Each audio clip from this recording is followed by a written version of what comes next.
నమస్తే సార్. నమస్కారం అండి. మీ పేరు? మా పేరు పుల్లయ్య. ఓకే, మీరు ఎక్కడ ఉంటారు? ఇక్కడ రేమత్నగర్లో ఆ పక్క వీధిలో ఉంటాం. మీ వృత్తి ఏంటి? మా వృత్తి ఏం లేదు, నేను డ్యూటీ చేస్తుంటే కంపెనీలో. అయితే ఇప్పుడు ఉప ఎన్నికలు అనేది జరుగుతుంది. సో దాంట్లో ఎవరు వస్తారని మీరు అనుకుంటున్నారు? ఇప్పుడు పరిపాలన ఈ కాంగ్రెస్ గవర్నమెంట్ మంచిగా ఉంది అని, పరిపాలన అన్నీ మంచిగా ఉన్నందుకు మరి కాంగ్రెస్ గవర్నమెంట్ వస్తుంది, రేవంత్ రెడ్డి గవర్నమెంట్ అని చెప్పి మరి బీఆర్ఎస్కి ఎవరు ఓట్ వేయరంటారా? వేసేవాళ్ళే వేస్తారు. వాళ్ళ ప్రభుత్వం ఉన్నప్పుడు జర మంచిగా జరగలే అట్లా. ఓకే, రేవంత్ రెడ్డి గారి పరిపాలన మంచిగా ఉందంటారా? మంచిగానే ఉంది. బాగుందా? మరి మీకు సన్నబియ్యం వస్తున్నాయా? సన్నబియ్యం వస్తున్నాయి. రోడ్లు వేపిస్తున్నారా? రోడ్లే జరిగాయి, ఈ రోడ్లు సరిగా వేయడం లేదు. రోడ్ల గురించి కావాలి, రోడ్లు వేయడం లేదు. ఉచిత కరెంట్ వస్తుందా మరి?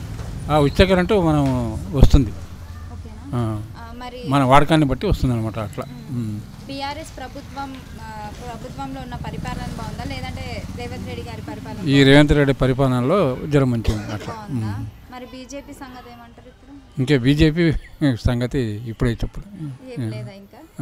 మరి రేవంత్ రెడ్డి గారు ఇచ్చిన పథకాలన్నీ నియమిస్తున్నారా? పథకాలన్నీ చేస్తున్నాడు. Subscribe us and press the bell icon for more interesting updates.